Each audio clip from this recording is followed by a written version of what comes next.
I-496 is a project that we've done here in the Lansing area.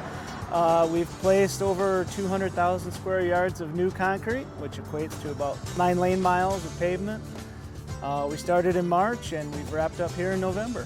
Well, it's going to be a durable, long-lasting, smooth pavement for the public. It's a great investment in the area, and it's going to benefit everyone in the long run. This pavement will be here for many years to come. This is a great opportunity for the department to deliver on the bonding money that the governor secured for us. It's right here in Lansing.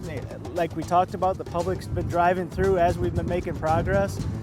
We were the first project let with the bonded money to secure a contractor, and we're going to be the first project delivered for the public. We'll be open to traffic.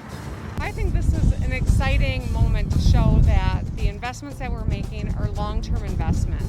When you rebuild and you do it right, it improves the quality of life for people. You save taxpayer dollars down the road. This was an opportunity where MDOT worked with the community as well, and there was economies of scale here, so the local road underneath was rebuilt as well. I mean, this is how things can and should work, and that's why we're going to continue moving forward with our Rebuilding Michigan plan.